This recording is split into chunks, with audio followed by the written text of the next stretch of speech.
তো মায়ের ভক্ত, মার নামে আমার অনুরোধ। মায়ের গান দিয়ে শুরু করি, কারণ মা ছাড়া আমার জগতে কেউ নাই। মা গো তোমার চরণ তলে রাখিও আমায়,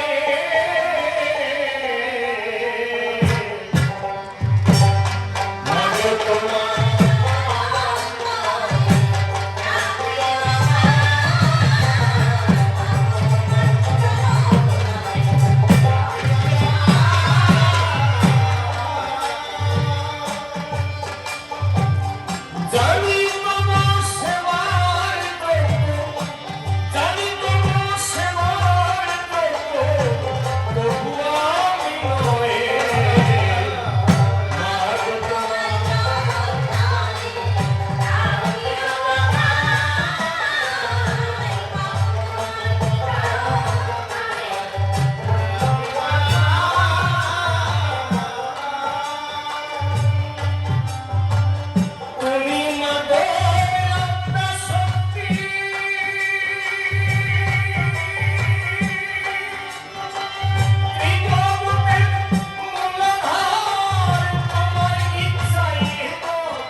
তিনি বললেন, সবার ভাই অনাদিন আদি গোবিন্দ কৃষ্ণের উপরে কেউ নাই,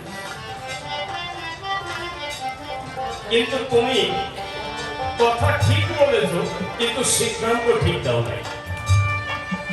মানে কি? অনাদি কথার মানে কি? যা আদি নয়। তার মানে কৃষ্ণ এসেছে 2 দিন দুনিয়ায়। তাহলে আদিকে আত্মা শক্তি মহামায়া। ওই জন্য কথা ঠিক বলেছে, কিন্তু সিদ্ধান্ত ভুল দিয়েছে। কি বলবো তোমার কাছে? ওই কথার মধ্যে সিদ্ধান্ত দেওয়া আছে। অনাদির আদি মানে যা আদি না, সেইখান থেকে ধরি ধরি তাহলে গোবিন্দকে পাই। কোন যুগে? তারপর তাহলে সত্য যুগের কোন গ্রন্থে কৃষ্ণ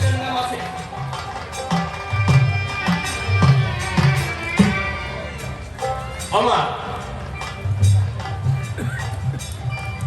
উনি বলছেন কি আমি অনেকগুলো কথা শুনেছি, তাহলে অনাদি আদি গোবিন্দ, কিন্তু আমরা যদি জগতের কল্যাণের করে যাই তাহলে সেখানে কাদের পাই? এই মায়েরা যারা সারা জীবন সংসারের কল্যাণের জন্য চিন্তা করেন। আচ্ছা, সংসারের কল্যাণের পরে কি কি দরকার করে? অর্থ দরকার করে, শিক্ষা দরকার করে, মঙ্গল দরকার করে, পবিত্রতা দরকার করে, আনন্দ দরকার করে। এইগুলো কারা জগতে প্রদান করে? আচ্ছা, আমরা যদি ধনের দেবীর পুজো করি সেকে লক্ষ্মী, তা কৃষ্ণ যদি একেবারে সর্বসার হয় তাহলে লক্ষ্মী পুজো দেওয়ার কোন দরকার হয়? হ্যাঁ, ও মা, যারা কৃষ্ণ ভক্ত আপনারা পুজো করেন না? করেন তো? তার মানে কৃষ্ণকে বোঝেন না, মানেন না, পরিপূর্ণ ভরসা করতে পারেন না, জন্য লক্ষ্মী পূজা দেন। কি বলবো, সবার ধারে দেখবেন বিদ্যা অর্জনের করে মানুষ কার পূজা করে? সরস্বতী পূজা করে, ওই কৃষ্ণ পূজা করে। তিনি নাকি সবার মাতুব্বর, তাহলে সরস্বতী পূজার কি দরকার? যেখানে কৃষ্ণ নাম হয়, যে গৌর নাম হয়, সেখানে পবিত্র কোন জল দিয়ে করে? গঙ্গা জল দিয়ে করে। ওই কৃষ্ণের নামের জল নিয়ে এসে তো করে না, করে। যেখানে বৈষ্ণবরা কীর্তন করে, নাম কীর্তন দেয়, হরে কৃষ্ণ আমাদের চোখের জলে ভাসে, আর সেই জায়গা পবিত্র করবার জন্য গঙ্গা জল নিয়ে আসে। কি আসেন না? অবশ্যই। তাহলে আমি বলি সবার ধারে, তাহলে এই যে লক্ষ্মী, গঙ্গা, সরস্বতী, এরা সবাই মায়ের অংশ। এই চরাচর মনে করুন ধারণা আত্মা শক্তি মহামায়া এদের সৃষ্টি না করলে এদের কারো সৃষ্টি হতো। আর এদের ছাড়া এক ভগবান এক সেকেন্ড সময় বাঁচে না, বাঁচে। এই যে ভগবান, বড় বড় ভগবান, বিষ্ণু মানে নারায়ণ, তার স্ত্রী দুইজন, কারা কারা? লক্ষ্মী আর সরস্বতী। তাহলে কৃষ্ণ যদি সবচেয়ে বড় হতো তো বিষ্ণু তো বুঝতে পারতো না, পারতো না। কি বলবো, সবার ধারে একটা বিদ্যার দেবী আর একটা ধনের দেবী, দুইজনের রেখেছে এক ঘরে, যাতে বুদ্ধির অভাব না হয় আর যাতে খাদ্যের অভাব না হয়। এই জন্য কৃষ্ণ দুইজনকে বিয়ে করেছে মহাশয়।